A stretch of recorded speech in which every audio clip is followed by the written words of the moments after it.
It's Zach Edey with Purdue men's basketball, and you're watching Boilers in the Stands.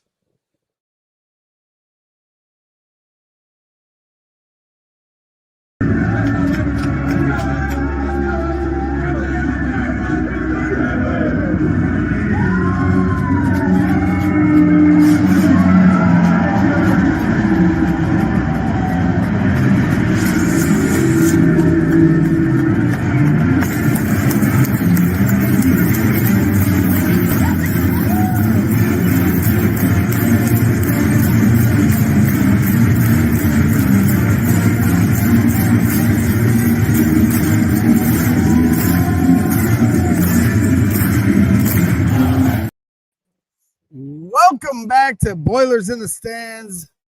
I am your host, Kraig Jr. Alongside me, as always, is my guy, Joe Jackson. And Craig Bowers is underneath talking to Matt Painter and company, some of the players. We'll hear from him later as far as what the players were going to say. I stopped for a second because I was going to say alongside me as always, but you're always here. I'm the one that's finally showed up to work for a day. Yeah, it's good to have you back. Good game. I'm excited to dive into everything that happened today. Lots of runs by both teams, good adjustments by both teams. Just a high-level basketball game on both ends of the floor by both teams.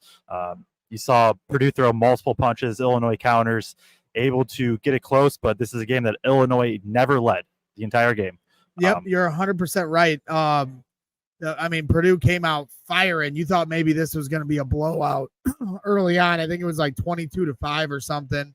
And then Illinois started to close the gap. It definitely felt like a ref show for a little bit.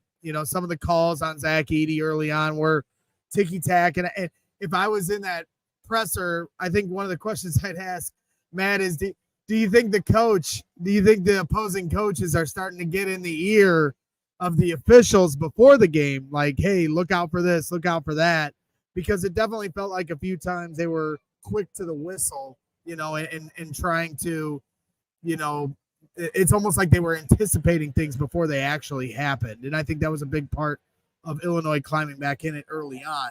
So, but aside from that, when you've got Kaufman-Renn, who obviously we're going to talk a lot about tonight, putting up what he ended up with, 25 points, 23. When you have a guy like that going off, having a career high, and you're 7 of 10 for 3 at the half, and everybody's chipping in all across the board. It's not like it was Fletcher that was hitting 6 of the 7 threes. Everybody, had a hand in it. And even Kaufman-Renn hit a 3 of his own in the second half, which was a big shot. So when you've Ethan got Morton that hit a 3. Ethan Morton had a 3 that had a friendly roll. So when you have that kind of contribution across the board and you're not leaning on Zach Edey, it just kind of goes to show you the new layer that this team is kind of showing in games like this. Yeah, I think this goes back to this team just feels a bit different. There is multiple ways to win. It does not have to be purely Edey. I know Cobra Stats put out a graphic earlier today saying it basically highlighted how Purdue is leaning on Smith Jones lawyer a little bit more than they did like their 2-3-4 last year. There's just more guys that can make plays. I mean, Jones doesn't have a most efficient night, but he ends up with 17. And I know our guys over at Sleeper Medias are going to make fun of this, but like there was a couple plays in the second half where everybody on the floor was scared to shoot the ball. Jones was not scared to shoot the ball. We've talked about it before, but and I think it's a legitimate point. This is a game that last year's team, they might still win too. I don't think last year's team would have had like the fortitude to be able to just calm down multiple times throughout this game, and then throw another punch. I think that second half you saw Purdue it felt like they just, I don't want to say that word. They just kind of relaxed and Illinois took advantage. I thought Brad Underwood finally made a good call of just the best lineup Illinois had was their 5 shooters, space out and see what happens. I guess we'll just jump into it chronologically a little bit right here. Is those first 5 to 10 minutes, Painter was in his absolute bag defensively, just throwing Edey on Hawkins, or not on Hawkins, throwing Edey on Rogers, and basically it turned into 4-on-5 for Illinois. And the Edey was just chilling at the rim. That first 5 to 10 minutes, Illinois took a ton of floaters, a ton of mid-range shots. And then even when they sub, right, it's Purdue was very, very creative. And okay, if Edie's out, we're going to throw TKR on Rogers, or we're going to put Lawyer on Guerrier or Smith on Guerrier. And now we're just going to dare them to drive at Edie. We know that Smith and Lawyer can at least close out. If they blow by, Edie's going to be waiting at the rim, and his guy is nowhere really to be found on offense. Illinois made a little bit better adjustment in the second half, kind of using Rogers on some weak side direct dribble handoffs and things like that. But in general, like, I just thought for a large chunk of this game, Painter just drew up everything they needed to defensively. Illinois eventually spaces towards the end of the game, and that's when you see them start to climb back in the game. Domas goes to a little bit of the booty ball. Nobody could really stop him. Jones did okay. Morton didn't do great. The two times that Lawyer got switched, he got scored on. I know there's been a lot of we'll talk about Lawyer. I understand why Lawyer, like, people are upset Lawyer was in the game. I was a little confused too. I will say, like, in terms of defense, he got burned twice. He wasn't a liability besides those two plays. And when everybody's scoring like that, I understand where, in theory, he should have a better offense. We'll talk about Lawyer. I'm jumping ahead of myself. I'm so excited. This was a good game. I'm rambling. It's fine. Basketball's fun. No, it's fine. You two are up here in the bird's eye view here, at Mackey Arena, sitting on the press row. And I'm kind of taking this year as I'm going to be the go around. I'm going all over the stadium, trying to get different pictures, different content that we'll share on. I've been sharing on Twitter, but I'm going to share like a whole total of the night on Facebook. So stay tuned for some of the good pictures that I took over the night. But so you got really to lock into kind of how it all laid out. So I don't mind you going on a rant here because I can rant today. I got it in me. It looks like I taught you well, my son. So no, you did. But when you say, this is the type of game Purdue could have lost in the past, well, we've seen it a couple times here with the paint crew not being in town because it's still Christmas break. You saw this against Wisconsin. Without the paint crew, Purdue got upset by Wisconsin. Same thing with Rutgers. Last few years, they've got upended in games like this against, teams in the Big Ten that are, every team feels like is a rival these days to Purdue. But, when you're facing a tough opponent at home, you don't have your paint crew here. These have been the games where they have gotten upended. And tonight, I think just the lead they gave themselves and the hole that Illinois put themselves in was too much to climb out of. But at the same time, the fact that they cut it to 3 at the end, those two missed one-on-ones at the end of the game. You cannot have that. I mean, yes, there were some crazy calls. I mean, they go to review if it's out of bounds, on Purdue, and Lance Jones ends up with a flagrant. And there was some, maybe it was, but at the same time, it just felt like a lot of times Purdue was on the wrong end of some calls tonight. Zach Edey had to, find the pine a lot in the second half because they had to protect him from fouling out. So, in that regard, Purdue was able to overcome that adversity, not playing with the National Player of the Year. And they're showing that they can do that. In fact, in the first half, when Edey came off, that's when Purdue re-extended their lead when Illinois was starting to gain some momentum. So there's certainly signs, obviously, that we continue to see that this isn't last year's Purdue team, which we're constantly evaluating. But I guarantee Matt Painter today or tonight in that press conference is going to talk about how, they let Illinois back in this game because, when it comes down to it, that's how a lot of games are going to go if you don't take care of the basketball. And that's the other part of this. I think they only ended up with 12 turnovers. So when you talk about Purdue only had 12 turnovers. So when you talk about what Illinois needed to do to win this game, they needed that number to be closer to 20, the way Northwestern had Purdue turning the ball over. And then on the other side of the court, you really got to pitch a perfect game. I thought they did a good job of not turning the basketball over. I mean, Marcus Damask, he played all 40 minutes. He played all 40 minutes. And at the end, he got better. At the end of the game, he was getting better and better because in the first half, Lance Jones certainly was giving him some issues, and you could hear them going at each other. So good game overall. I mean, a win is a win at the end of the day. So and this is probably the second best team in the Big Ten, right? I mean, when you go through a Wisconsin, I'm sure is going to have something to say about that down the road, but Purdue took care of business against a team that is going to be fighting for that Big Ten championship when we get to the end of when we get near March. And late in March, second to last game of the year, I believe, at Illinois, Purdue. That'll be a very fun game again. The turnovers thing, you kind of hit it, is the first half, 4 turnovers for Purdue, second half, 8. We'll hit on Braden in a bit. That was just not a typical second half from him. We'll talk about that. One guy we absolutely have to talk about, and probably the biggest reason, or one of the biggest reasons why Purdue won, is TKR. Absolutely dominant in what he did today. Before we do get to TKR and the rest of the players and the stats, do want to give a quick shout out to our sponsor, Michelle Rainey. Purdue graduate and Lafayette resident since 1999, Michelle Rainey has 10 years of full-time experience working with buyers, sellers, and real estate investors in Greater Lafayette and many surrounding areas.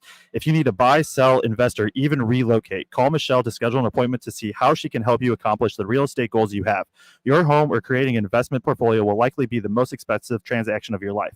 Have the experts with Rainey and Company at Keller Williams on your side and let Michelle navigate this process to make it easy. Call or text 765-532-3415. That's 765-532-3415. Shout out, thank you to Michelle Rainey for sponsoring this. Let's get into TKR because he just was absolutely, it was by far his best game of the year. Pull up his stats here really quick for everybody to see. TKR with, man, I understand. Last year, you guys were like, man, this is really small. I can't read. I get it this year. I understand. TKR with 23 points, 4 rebounds, 2 assists, 8 of 12 from the field, 6 of 7 from the free throw line.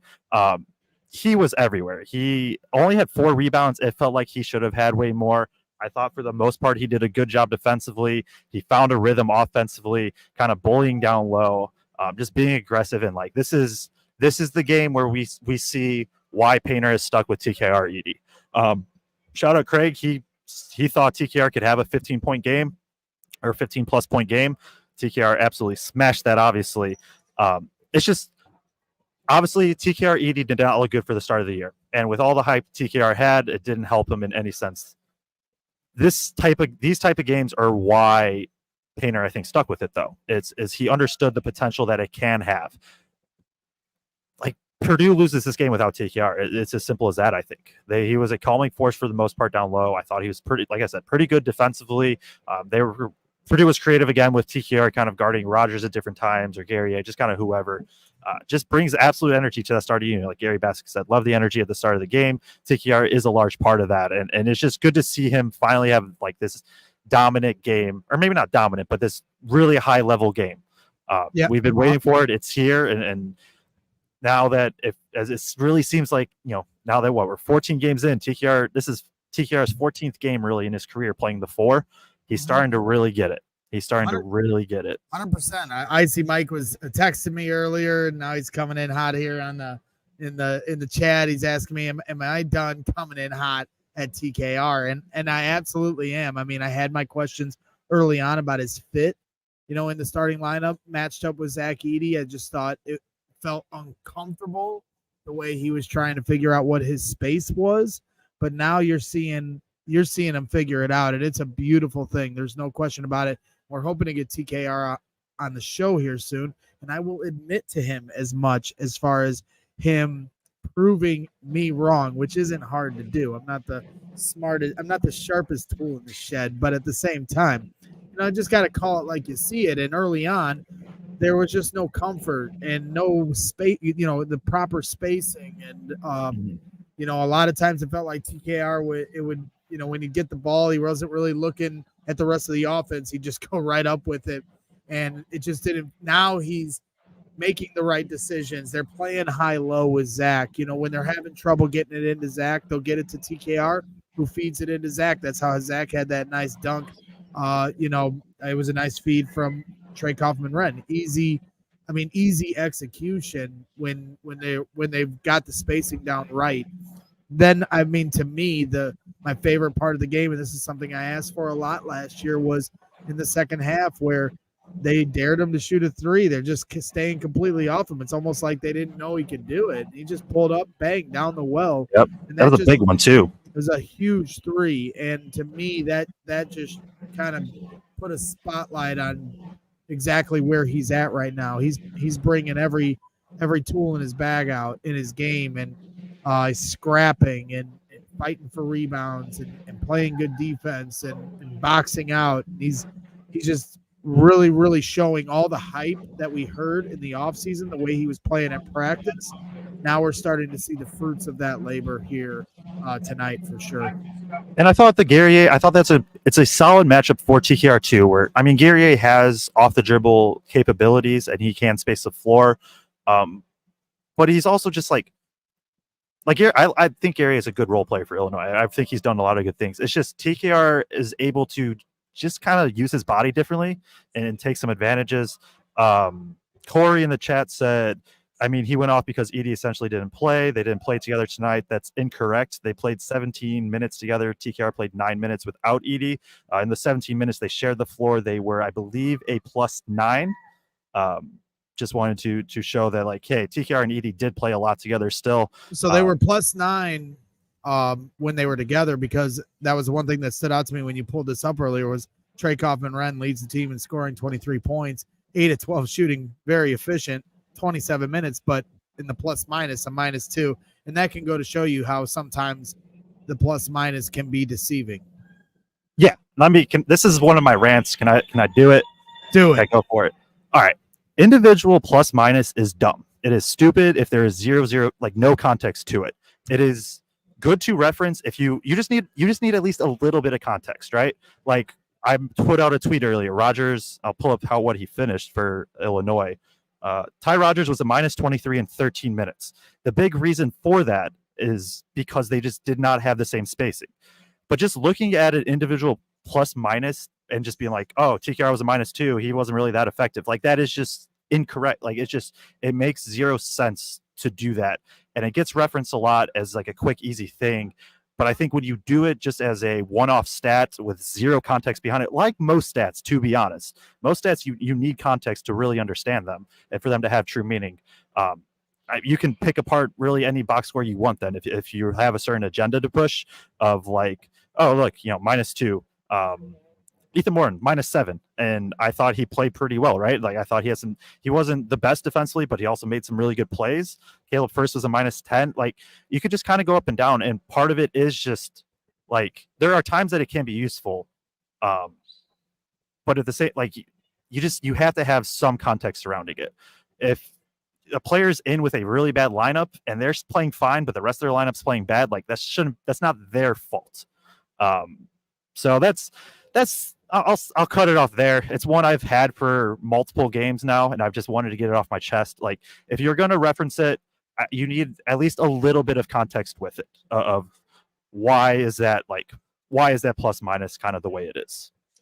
Yeah. Hey, get it off your chest. I mean, 5 years ago, 10 years ago, that was the stat everybody went to right away. But now you're starting to find, because of smart people like you, starting to find analytics that make a little more sense, that give a proper context for how a player has played. And I think + - has started to kind of hurt, people referencing, that as a point of emphasis. If a guy played good or bad, you can poke holes in those all day long. Let's run through the, how I like to do the stats of the game. Let's do it. Just to keep everybody updated on how things went. Purdue shot 45% from the field, 27 of 60 shooting. Illinois shot 43% from the field on 26 of 61 shooting. And then for 3-point percentage, 47% from the field, 47% from three for Purdue, 9 of 19.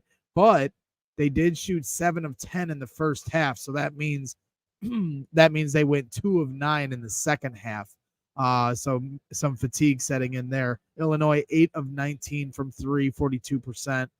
Free throw line, Purdue, 80% from the free throw line, 20 of 25, 86% for Illinois, 18 of 21.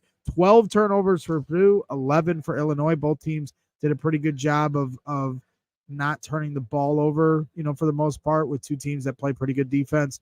Points off turnovers, 12 for Purdue, 15 for Illinois. 43 total rebounds to 28 for Illinois. 25 on the defensive glass for Purdue, 18 offensive. and then 28 defensive rebounds and 16. 28 total rebounds, 16 defensive rebounds, 12 offensive rebounds. I'm sorry. 21 second chance points for Purdue, 18 second chance points for Illinois, 14 bench points for Purdue, only 5 for Illinois. And I think that was a big factor is Illinois doesn't have many guys that they can depend on coming off their bench. And that's something I would want to pick your brain about, Joe, for Illinois season going forward. Anything standing out to you as far as guys they can get a few more minutes for to see, with the shakeup with Terrence Shannon not being available anymore, for the indiscretions he's involved in. It'll be interesting to see what Illinois does going forward. 34 points in the paint for both teams. 5 fast break points for Purdue, none for Illinois. 4 blocks for Purdue, 3 for Illinois. 5 steals apiece for both teams. 18 assists for Purdue, 15 for Illinois. And like you said, Purdue did not trail in this game at any point. 39 minutes and 25 seconds with the lead. The only time they didn't lead is when it was tied at the beginning of the game. So pretty dominant in that regard. But there are some stats that kind of show you how Illinois crept back in this game for sure. Yeah, Purdue 3-point shooting. I'm not muted. Let's go. This first half 7 of 10 from 3. Second half 2 of 9 from 3. That plays a part of it. That's one thing that stands out. The turnovers, like I said, first half 4 turnovers, second half 8. Braden was just kind of gassed, I think, towards the end, which plays a part of it too. But at the same time, you just can't take Braden off the floor because of how important he is to this team. Rebounding, also, that's the other one I wanted to hit on, is what Purdue ends with 18 offensive rebounds, 43 total. Illinois also did a decent job on the glass, 12 offensive. But Purdue, they didn't shoot the ball great from 2, right? Probably about 43% or something like that, or 44%. But they rebounded the ball really well. Edey has 15 rebounds in 23 minutes, which cannot be overlooked, I think, one bit. Mason Gillis has 5 offensive rebounds, 8 total. TKR has 3 offensive rebounds. They were just crashing the glass so hard. And with a team, Hawkins is a skilled big man. But aside from that, it's a lot of wing. They're a very wing-heavy team. Purdue had to dominate the glass, and they did it. Shout out to just really everybody fighting down low for the most part. I think it's just a good game. Those are kind of the things that stood out on the stat fronts for me. Yeah, for me, the thing in the second half, obviously Marcus Damask just played outstanding, especially in the second half, really finding his groove. And you could tell, it was very similar to the Northwestern game where they were basically just calling everyone to go to the other side of the court, and they were trying to isolate Fletcher Lawyer. How did you think Fletcher Lawyer did? Because the one time I thought the big turning point in the second half was the one time they switched and it was Ethan Morton on Marcus Damask. He turned Ethan Morton, as the glue guy, role player that he is on this team, forced a big turnover in that moment. So, but at the other times, they were constantly switching and isolating Fletcher Lawyer, and Marcus Damask obviously was taking advantage at times. Yeah, it's 8 of 17, 9 of 10 from the free throw line, 1 of 2 from 3. This is just who Domask is. He is a guy that's going to get downhill, or not downhill. He's just going to. He's crafty. He's going to booty ball. He is. The thing that stands out with me with him is so much fun to watch. Is he is always on balance. It does not matter if he cross, spin, fade, post. He is on balance every time. And as soon as the defender's just a little bit off balance, he has him. And now it's a layup or it's a little fadeaway that he likes. This relates back to the Northwestern games in so many ways that I recall, and I will probably be more accurate tomorrow after I rewatch, especially in that second half. I only recall Lawyer being switched onto Domask twice. He scored both times. I don't remember really any in the first half. If there was one, it was once or twice also. You saw Purdue trying to hedge with Lawyer, and they tried it against Northwestern too. It's where when they bring Lawyer into the action, Lawyer just kind of steps out. It's a hedge. He's stepping out, trying to force the ball handler to retreat and then get back to his man. What Purdue did, or what Illinois did was they just had Goody always be that guy, and now that's their best 3-point shooter, which he was automatic tonight. It felt like 4 of 8 from 3, and now it's in a tough spot. You're kind of putting 2 on the ball and you're leaving a shooter wide open. You can switch, and then you have to probably double if you want to stop. But it wasn't just Lawyer too. They kind of had the issue with everybody. There was in that second half back-to-back plays where it's Jones and Heidi. I thought, I would think most people would say are 2 pretty good defenders for Purdue. Back-to-back wide open buckets for Illinois because Illinois. So they run I wish I had my board. They run what's called a ghost screen. And so what a ghost screen is it's you're coming up, you're acting like you're setting the screen, and instead of actually setting it, you don't make contact at all, and you just kind of flip around and go to the other side. And so what this causes is when Purdue is trying to switch that, in general for basketball, I don't know if this is Purdue's exact rules, but in general, your rules are you switch on contact with the screen. So as soon as that contact is made, switch happens. With a ghost screen, contact isn't actually happening, and there was twice. The first time I believe it was Jones switched and Heidi didn't, and then the second time it was Jones and Heidi both stayed on the ball. Both times it's 2 different ways Illinois gets a bucket off of that. I hope I explained that well without a board or any visuals to go with it. But it was Illinois did a good job. The other thing that they did with it, and I know I'm talking a lot, but this was an exciting game, guys. I thought they did a good job of forcing the screen. So what you can kind of do, like they just made sure that contact when they were not ghosting, I'm saying, they made sure that there was very, very good contact. Even if it was just like for a second, they just really wanted to force Lawyer, Heidi, Morton to make a decision. They just want them to make a decision, and then they'll play off of that. Damascus he's good. He's good, man. It's as easy as that. This is, in their 3 biggest games of the year, I believe, or 3 of their biggest games, he's gone off and he's gone off in 3 of their 5 biggest games for sure. I'm trying to pull up his exact. Well, this is the last time you come to Mackey without your whiteboard. I don't know what's going on here, Joe. That's a good call. We need the board. Something has to happen here. Because we need your drops. We need the breakdowns, but we appreciate you trying to verbalize it to us. But, I'm a visual learner. So when my ADD kicks in, you start trying to explain things. The words are too big.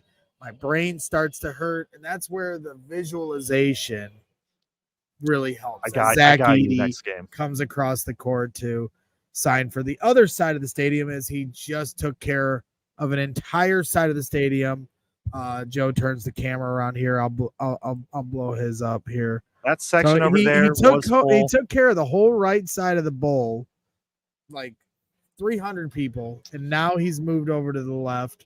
There's a girl right by the tunnel that has this sign that says, and I just shared it on Twitter.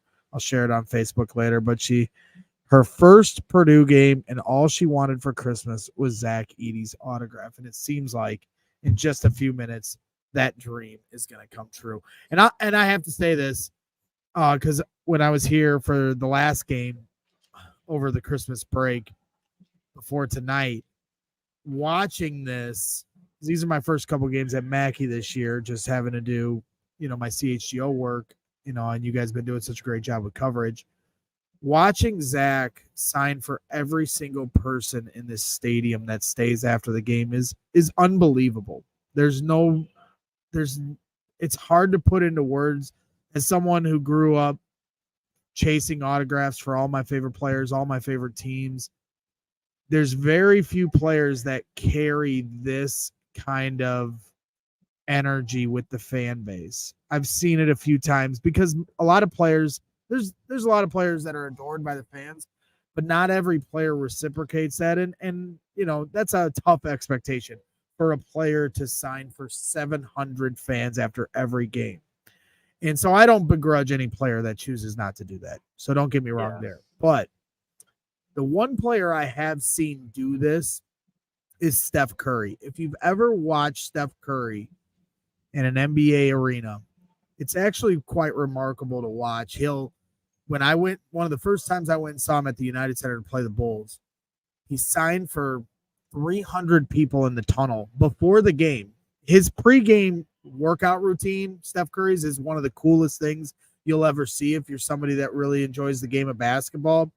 But what was more impressive was that before a NBA game against the Chicago Bulls, he signed for 400 fans, took pictures, and took time with every single person. And, for anyone that understands the autograph game, the more you sign, the more your signature gets devalued on that market. So sometimes players don't sign for that reason because they have contracts with autograph companies and they're not allowed to, because then it devalues the autograph from those companies that they're signed with. So obviously Steph doesn't care about that kind of thing. And then he proceeds to drop 45 on your favorite basketball team after doing that. And so this is the same kind of aura I'm getting with Zach Edey, a guy that truly understands just how rare this is to have this kind of fan appreciation. He's taking in the moments here at Mackey Arena, and for him to take his time. I mean, like I said, it's hard to put into words because I've seen players sign, but for this many, like by the end of the year, as Kraig wraps up his post-game press conference, he's going to be joining us on this long-winded rant. But I really just wanted to talk about this because this is something that I've seen. I've gone to many Bears training camps. I've gone to many Bulls games, Cubs. I've always been a guy that chased autographs as a kid, and I've never seen anything like this other than Steph Curry. And for a guy to do this, I mean, by the end of the year, he's going to have to sign for every single person in this stadium. Because, like, as more fans get wind of him doing this, it's unbelievable to watch. And what he's doing for the Purdue program, like I said the other night, when he signs for a kid, that kid may grow up to be the next Braden Smith, and he might say, I want to play at Purdue because of that moment. The impact that Zach Edey is having on this program on and off the court really cannot be verbalized in a fair way. You walk underneath this tunnel and you see all the upgrades to this stadium and the locker room and all the amenities for the fans. That's the Zach Edey effect. And we're going to feel the ripple of that for years to come. And like I said, one day, 15 years down the road, you're going to hear a kid tell a story about the time he met the great Zach Edey, and that was the reason he wanted to come to Purdue, whether to study to be the next astronaut or to play on this very court here at Mackey Arena. So there's my long-winded rant. You said it perfectly, and yeah, like, it's crazy what Edey does. I meant to do this last game, so I'm making sure I do it now. I do also want to shout out like all the security and kind of like, I don't know what their titles, like ushers right, or whatever. Because normally they'd be going home. Right. They stay till Edey's gone, and so last game it's 2 hours or whatever. Like they're here too. So I wanted to shout them out last time and forgot, so I'm making sure I do it this time. Yeah, no, it's a rare thing. It's a special thing, and watching him enjoy the moment and smile with every fan, like it's not a bothersome thing. And last game, he had signed for every single person. I can't emphasize it enough. And as he was running into the tunnel to go see his mom, who's waiting in the back, kind of laying out and reading a book, he stopped, turned around, came back out the tunnel and said, "Is everybody good?"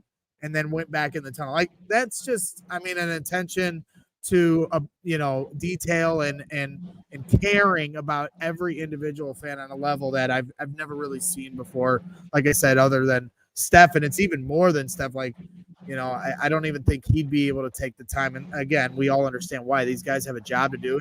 Not only does Zach have a job to do, then he's got books to study and classes to get ready for tomorrow too. So, like I said, we can get back to basketball talk, but I just thought, let's talk about his game. I mean, I'm sorry I cut you off right at the end, but no, you're good. I mean, I think I went on a 7-minute rip there. So there we go. Kraig Bowers is about ready to join us. He's getting his computer set up.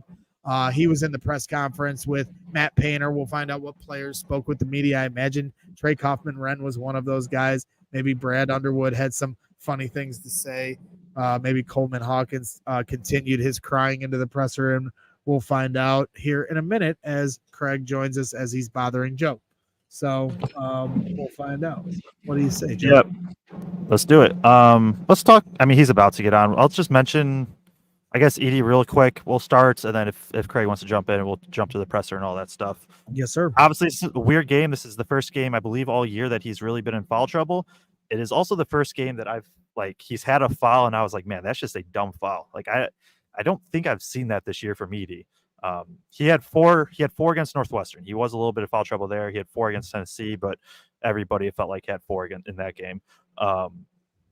I don't know. I don't know what to make of this game. Like, he is dominant on the glass, 15 points. He gets to 10 points, 5 of 5 from the field. Free throws 0 for 3 is weird. Just he's a good free throw shooter. It's just not going to happen too often. I don't know. I will say, offensively, I think at times Purdue tried to force it to him a little bit too much because he got Harmon switched onto him a bunch. But defensively, I will say his impact was insane, especially when Rogers was in. Like, when Rogers and Edie were in, Illinois could not do a single thing on offense. And that first run that Illinois goes on, it's as soon as Edie went to the bench. Yep. And then that second stint, Purdue figured it out better with Edie off the floor. But defensively, it is such a big impact what he does for this team.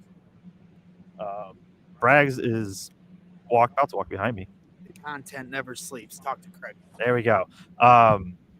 Bragg's going to do his thing. Obviously, he's the best at what he does. Kraig, you have joined us from Presser following Purdue's 83-78 win over Illinois.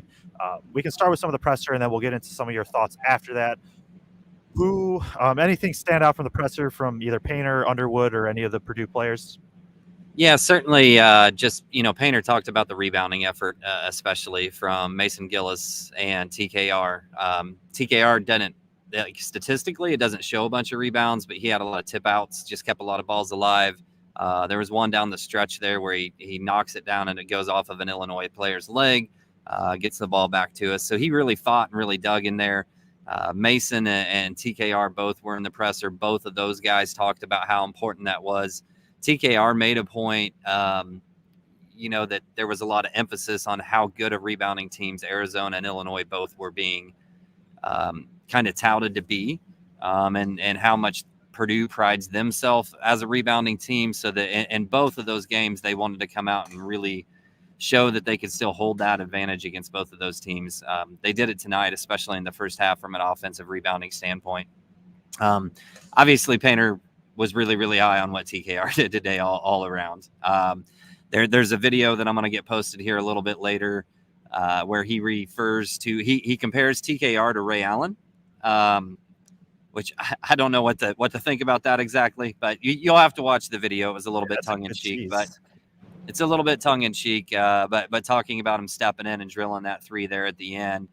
And just, a decent amount about who TKR is and why we maybe don't get to see that as much. Now, obviously, in this game, you saw some of that right off the back, even when Zach was playing before he got into foul trouble. He had a good game against Illinois last year. You and I talked about this beforehand. I thought TKR had an advantage at the 4 spot, thought he could have a big game. I didn't know it was going to be this big, but thought he could have a really good game tonight. And, he showed that early when Zach was on the floor. And then when Zach goes out, and then he's kind of your feature post player at that point. And I just, obviously we all know how dominant he was and how important he was to this team winning tonight. But Coach Painter had really, really high praise for him. One of the things in reference to Illinois, obviously, he talked about the differences in lineup. One of the things that he said is he talks about Illinois' lineups like they're 2 completely different teams, even though they contain some of the same guys. So he essentially thought that when their big lineup was in, they were really, really good against them, both defensively and offensively. He thought when their small lineup was in that, Purdue was still pretty good offensively, but had some major issues on the defensive side of the ball. He referenced the fact that, one of the things that he referenced in there just was the fact that,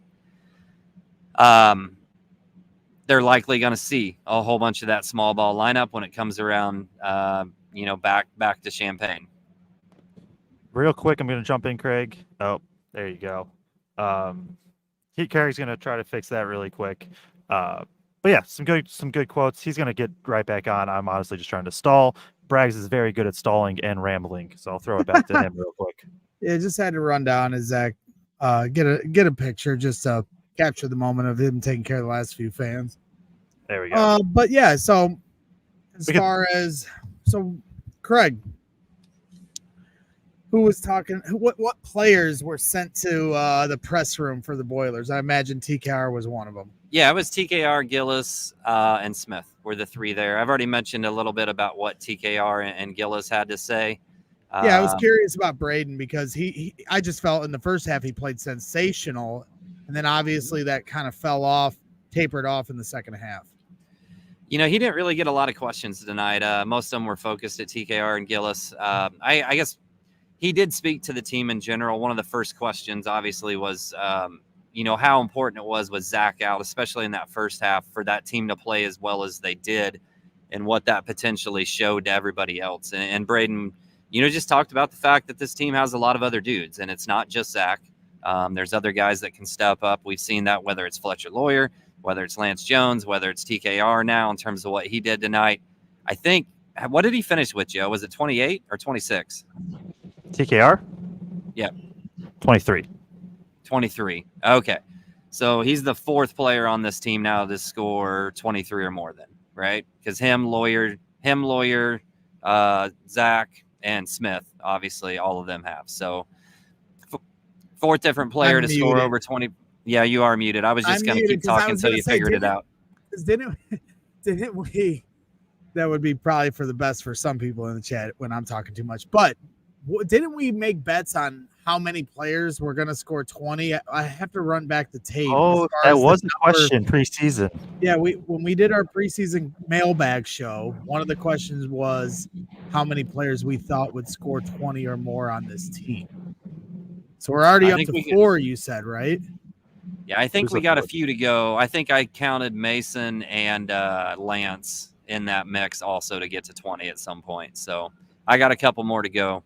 Four down, 2 to go. But it just speaks to the firepower this team has. I mean, on a night where Zach Edey, is in foul trouble, isn't getting the bulk of their points. And when you've got Lance Jones, hitting threes, Mason Gillis hitting threes, you've got, obviously Braden Smith doing his thing. Ethan Morton rolls one in at one point. They're a tough team to beat, because you can't – the expectation for a team that's going to knock them off is they all need to go cold, because Purdue's always going to get to the foul line. Purdue's always going to rebound the basketball. Yep.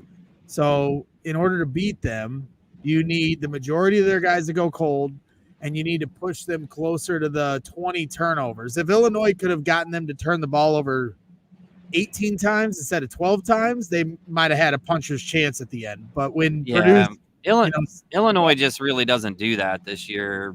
They're not a high turnover team, though. But one of the things that Underwood said, I haven't mentioned anything that Underwood said yet, is when you play Purdue, you can't play them normal. He just flat out said that. He said you cannot play Purdue, you cannot play Zach Edey and approach them like you would any other team.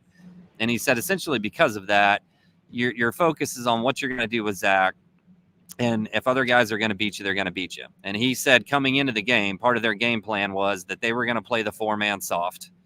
And he said they killed us. He said TKR. He said I saw TKR in the hallway, and I told him, young man, you played a hell of a game. You whooped our ass. And he said, Mason Gillis whoops our ass every single time I see him. He said, I love that Mason Gillis kid. He whoops our ass every time. So that's what they were going to do. They were going to work on trying to stop Zach. They had the best result they possibly could. Zach just ended up being on the bench most of the game. Not most of the game, but for big chunks of the game. And it didn't matter because, TKR and Mason came in and did their thing, had enough other guys step up. Lance gets 17. Wasn't always pretty tonight, but that's one of his higher point totals on the year. Gets 17, knocks down all of his free throws. Just had enough other guys step up. Yeah, that's probably something real quick with the free throws. 20 to 25 from the free throw line. Illinois also shot well. They were 18 to 21.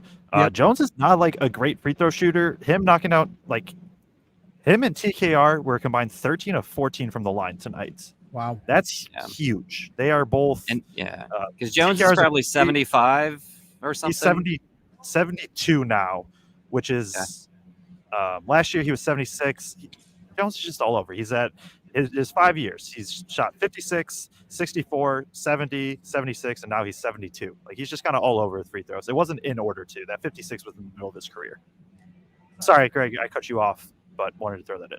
No, it's No, fine. you didn't. You didn't cut me off. Oh, Greg, not Kraig. Greg.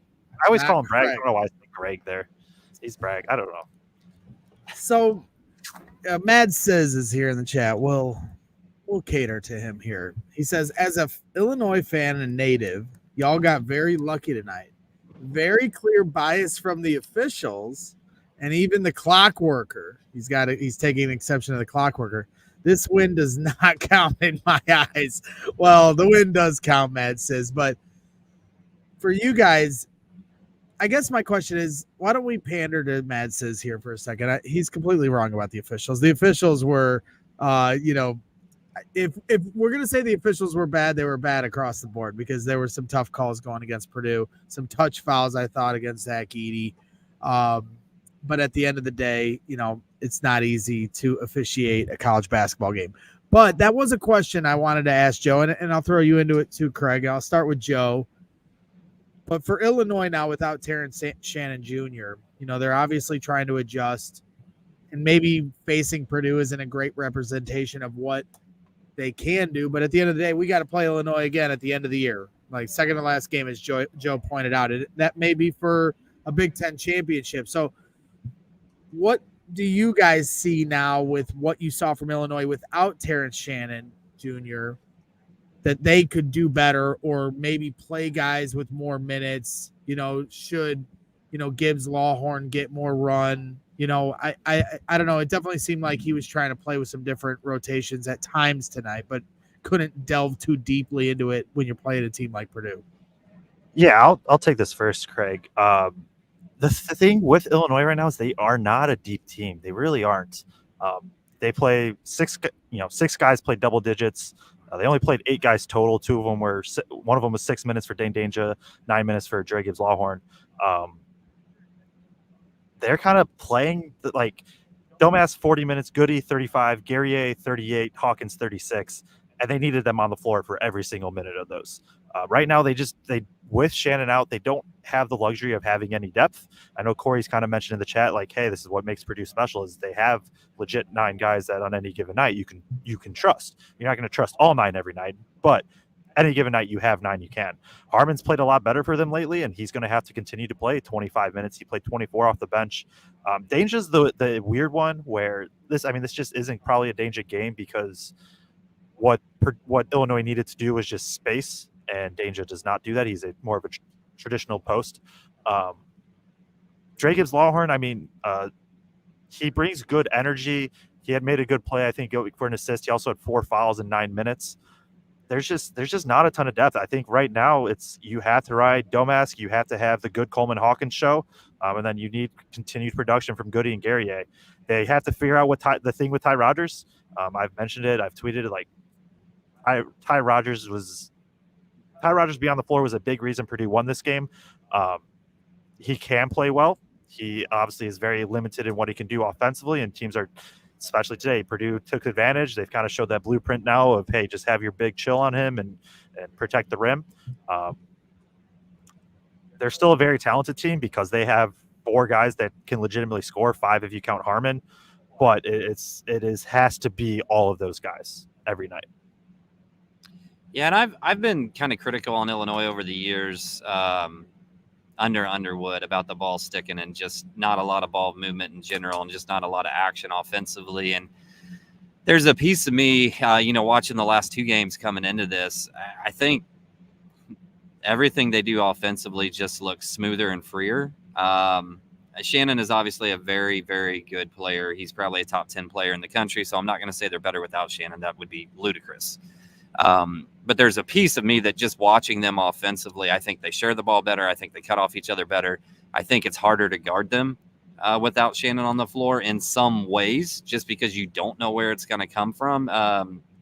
Shannon wants to really get downhill and drive to the rim. That's not something that necessarily works when you've got Zach protecting the rim like that. So there's pieces of me that was almost, I don't want to say more scared, but there was pieces of me that thought the matchup with Shannon out was in an odd way, like kind of worried me a little bit more. Joe can agree or disagree with me there, but just what they do without Shannon. What's that? I'm laughing at the chat. I'm not laughing at you. I gotcha. but they're going to be a really, really good team. I mean, Domask is proven now. He had a couple of good games before Shannon went out, but he's now 2 or 3 games in a row where he's put up points.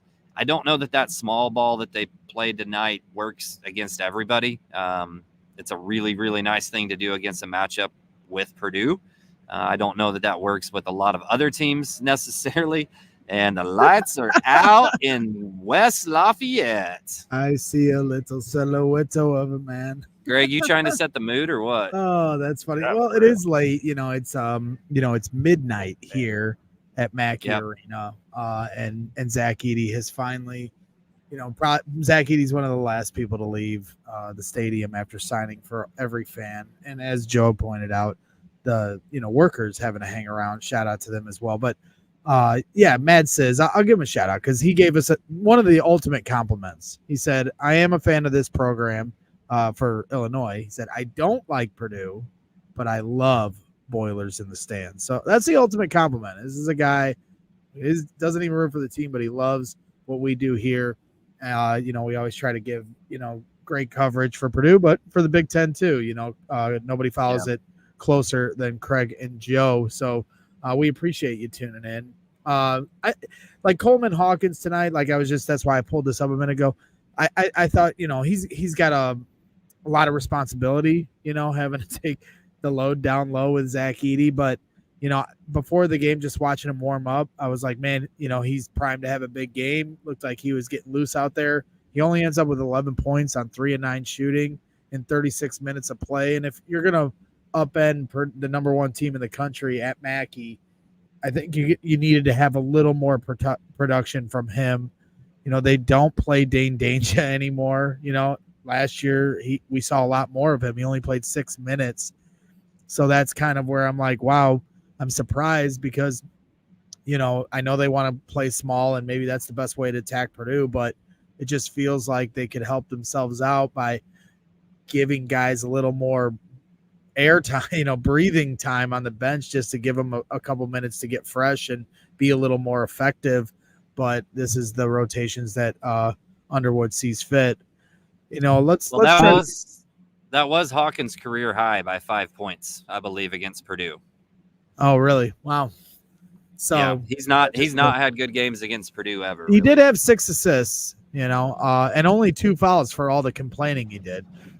But let's stick to the Purdue side of things. We've talked obviously a lot about Trey Kaufman-Renn and the outstanding night he had. I have seen some people. We've got the super chats or some starred comments that we've got highlighted. I didn't know if there was any specific players you guys wanted to run through. I thought Mason Gillis in his 21 minutes of play, once again, 8 rebounds. I think he had 6 rebounds in the first half alone. He hit 2 big threes, and anytime one of those power forwards is, knocking down a 3 like that, it's their dagger shots because they've got so much responsibility to handle everybody else. So I didn't know if there was anybody else. For me, Mason Gillis certainly stood out. I didn't know for you guys if there was anybody else you guys wanted to highlight. I think we've sort of skated around the second half so far. I think we should probably talk about it a little bit more. I think there was a lot of things that went into it. We did mention Braden was tremendous in the first half, and then he just started forcing in the second half. He seemed very hesitant to shoot. Only 3 shot attempts, and most of them were very wide. Or not. I know the one corner 3 was very wide open. I just don't know. Like, Smith is a guy that has a ton of swagger. He has a ton of confidence. He's going to hit big shots and let the other team know that he just did that. That went away in the second half. I don't quite know why. Schematically, I don't know if there was anything different that Purdue did. I think there was, like I said earlier, there was a stretch where it almost Illinois started switching 5 ways. And what I mean by that is every pick and roll they're switching. And so now Harmon was 6'4" for Illinois. This is ending up on Edey. I thought there was a little bit too much of trying to force it to Edey because Illinois was just showing so much backside help, which most teams do against Purdue, right? So I think a combination of being a little tired, just losing a little bit of confidence, and then there just wasn't as good of a flow in the second half to the game. I think that was a big reason Smith started getting in trouble, and he can't have it. Like Purdue does escape because other guys can step up on this team more so this year compared to last year. But it's something to call out. I don't know if either of you have anything kind of on that, but I thought that was a fairly key thing in the second half, at least in terms of Purdue's offense. Yeah, I thought they changed up a little bit the way they were defending him off of that high ball screen, and were really forcing him out and forcing him to kind of drag that out really far and just not letting him come around near as easily. And we've seen at different times when he's got to kind of come out that far off of that it's given him troubles at different times. And I don't know that it really gave him trouble in terms of forcing him into a lot of turnovers or anything like that tonight, but I just think they kind of, for the most part, took away those open looks from that mid-range that he was getting in the first half personally.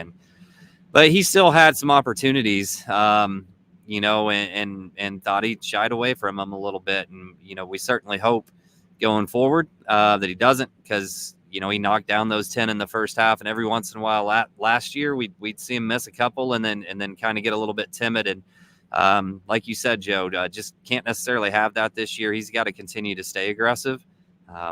You know, Purdue's kind of got a big two, and then you figure one or two other guys are going to step up from a scoring standpoint every game. But, you know, Braden in these big games, if he's got the shot, he's got to take it, and he's got to step into it confident and in some ways keep hunting it. You know, in the first half, he was hunting that, and he was head faking people, getting them off their feet, spinning around, and then getting a shot there.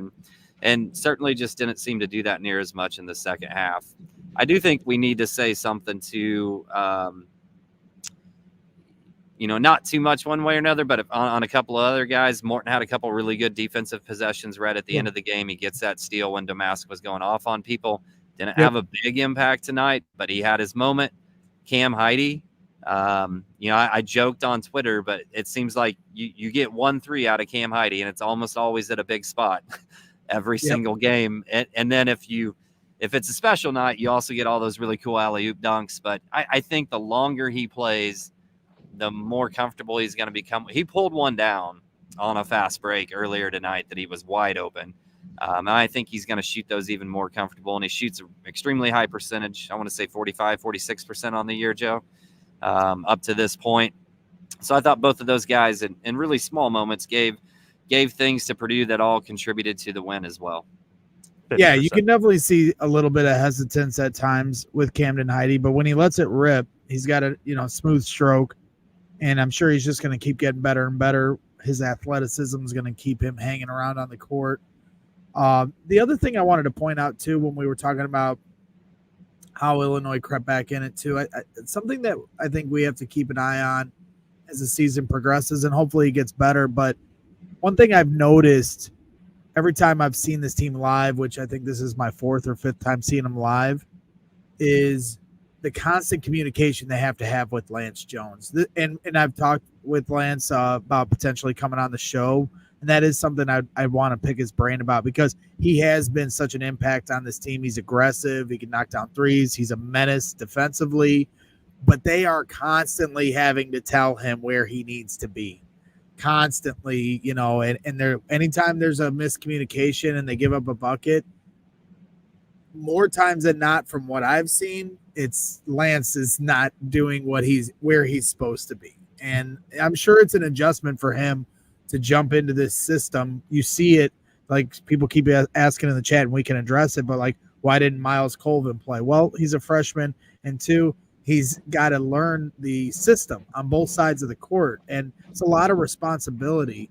And so for Lance, he's really picking a lot of this stuff up on the fly, and I'm sure it's a hell of an adjustment for him. But that is one observation that I continue to notice is Braden is constantly in his ear about where he's supposed to be. I see Coach Painter, saying things to him as they're coming down the court. So it seems like there's just this constant conversation with Lance about just keeping him on the same page with the rest of the team.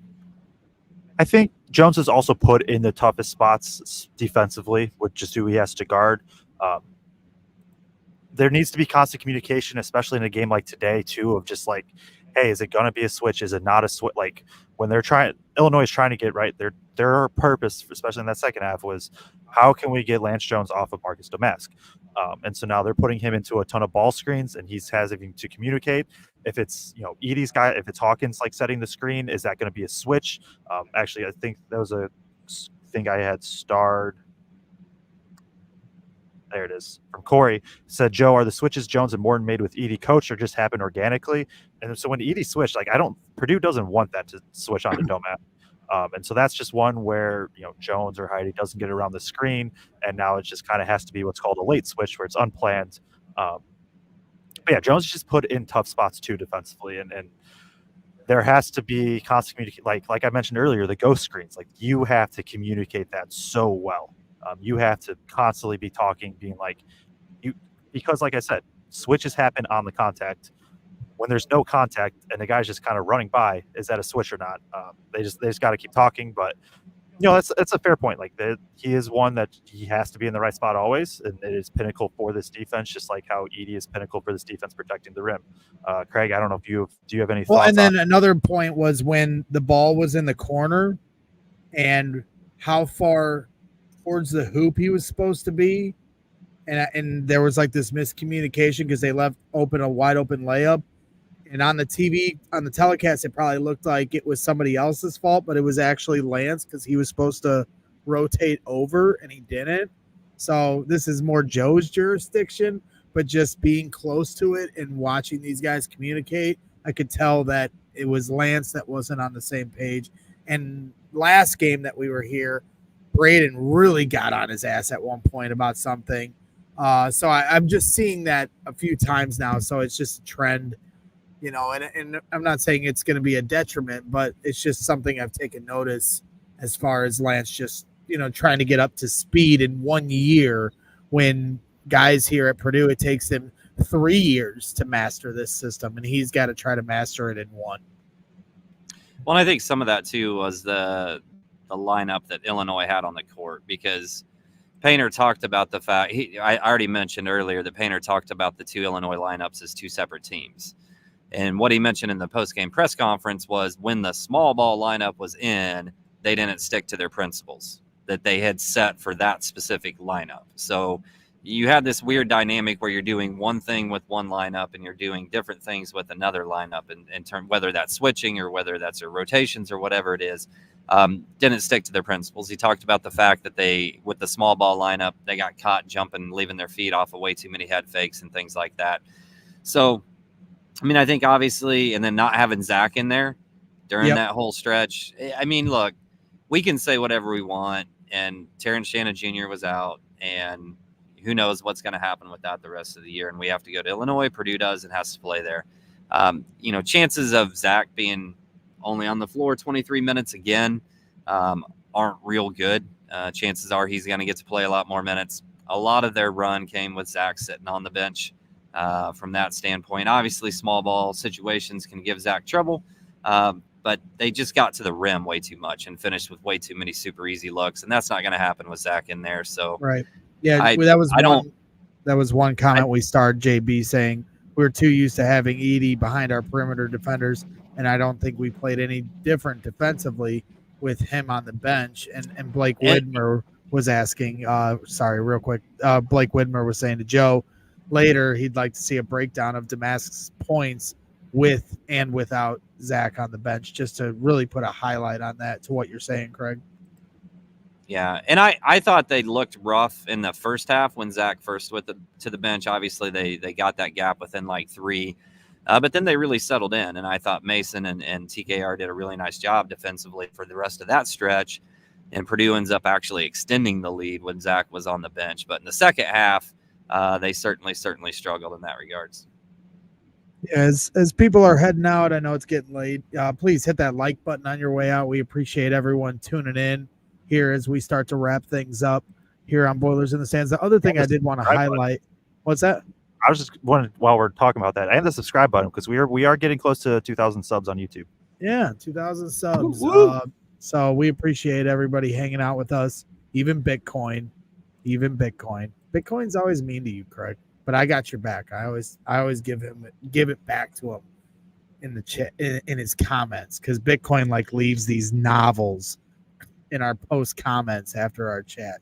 But the other thing I did want to highlight here before we left was another thing I witnessed right in front of my face was Braden Smith talking some smack to Dre Gibbs Lawhorn in the corner after Fletcher Lawyer hit a big walk up three, and they come back the other end, and Braden is talking some smack to Dre Gibbs Lawhorn, and then immediately the ball goes up. Braden turns around to box out, and Dre Gibbs Lawhorn gives him an elbow to his back, and you can tell he was trying to put some sauce on it. And it was almost a flagrant foul if Braden had sold it a little more. Braden definitely took exception to it. They come back to the other end. There's a foul, and that's when the jawing happened, and they all had to be separated. And it was just interesting to watch that because obviously Gibbs Lawhorn was drawing some boos from the crowd as a kid who, decommitted from Purdue, and we don't have to get into the weeds as far as some of the stuff with his family on social media, but that was playing into some of that. The paint crew and the student section not being here, I think, helped dull some of that down.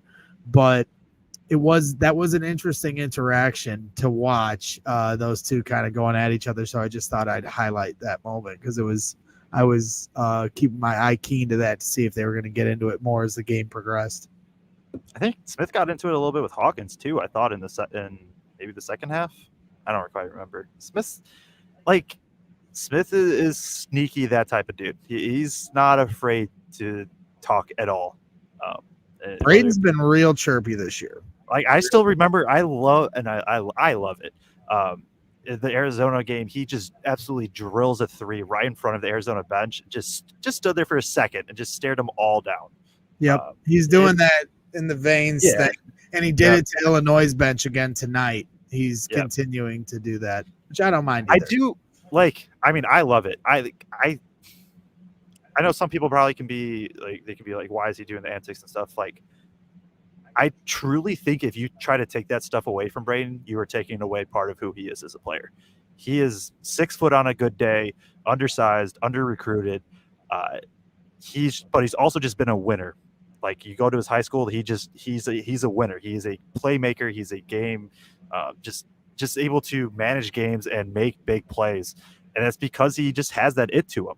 Like that it, whatever you want, whatever words you want to throw in there, he has that to him, and he will let everybody know, and that is part of who he is. And you saw a little bit of it go away in that second half, I thought, and now. That's not a great half from him. I truly think that part of just what makes him have his edge and be so great is that ability to really just turn it on and go kill mode. That kind of relates to this would have been a better talking point if Purdue was able to hold their big lead. I do think some of the talking points just from national media in general and how much hype Illinois was getting, and rightfully so, they had 2 big wins after losing Shannon. I feel like it almost allowed Purdue to kind of have that underdog edge to them a little bit again, especially in that to come out to start the game.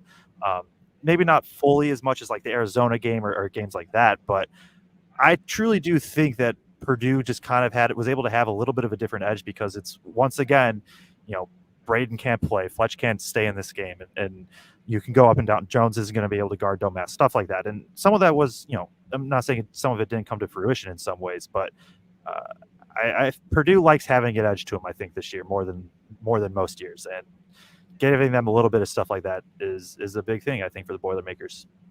Nope. So what else you guys got? You want to wrap it up? Wrap it up. Go home. Get to our beds. I got a long drive ahead of me. You guys are welcome. I mean, you guys got shorter drives. I mean, Joe, you're going back to Indy though, so yours is about the same. Craig's right down the road, though. I'm good. I still got to do chores, man. Still got chores to do. Got a day off before the Bears finish their season up on Sunday. We do appreciate, once again, everybody tuning in. There was a couple more starred. Matt Spurgeon said Mackey seemed loud on the broadcast. It definitely got loud in the first half a few times, especially when Camden Heide knocked down that big 3. Yes, Dead Hoosier also said congrats to Zach Edey for cracking 1,000 rebounds as a Boiler. We are lucky to have number 15 wearing black and gold. He's the second player in Purdue history to have 1,000 rebounds. Who was the first gentleman? Joe Barry Carroll. Joe Barry Carroll. And then Boiler in Texas, him and Kraig were on the same page. We did give him a shout out on Twitter. He called it 13 hours ago that Trey Kaufman-Renn was going to have a big day today. So shout out to Boiler in Texas for being the soothsayer that he is. And Kraig was right there with you. So I see Mike saying snowing in Northwest Indiana. So I'm going to get on the road so I don't get caught in any kind of traffic. But again, thank you for everybody tuning in. Who do we got coming up? Who's our next games here on the docket as we Nebraska at Nebraska Tuesday, and then I forgot we still had this. That's my bad. We still got. At I Nebraska was gonna put the win and loss next to some of these, but yeah, we got at Nebraska here Tuesday. Yep. And Penn State at Saturday home is Penn State on Saturday. That Nebraska game, I know we were trying to get out of here. Just throw my little piece in. Like Kraig has definitely been on. Nebraska's a good team. I'm starting to really get there. It's a team that's, no matter what you think of them, they are just solid in many areas. This is a game that Purdue wins in OT last year in large part because Fletch just kind of went nuclear. Nebraska is going to double the post. They are going to they force a ton of threes. Purdue is a much better shooting team this year. They're going to have to knock down threes. They are going to get plenty of looks from the perimeter if they want them. They have to knock them down, and if not, Nebraska has the dudes that can kind of take advantage of different things on offense and play solid enough defense. Yep, they kicked IU's ass, that's for sure. So Purdue can't be sleeping on the Cornhuskers, so we'll be covering that game as we do for every game here on the Boilers in the Stands post-game show. So appreciate, once again, everybody tuning in. Please hit that like button on your way out. Have a good night. Have a good weekend. And we will see you soon. And just stick with us for updates and everything else for shows and interviews coming up here in the future. So, again, hit that like button, subscribe, and we will see you next week with our number one team in the country, the Purdue Boilermakers. So, as always, Boiler up.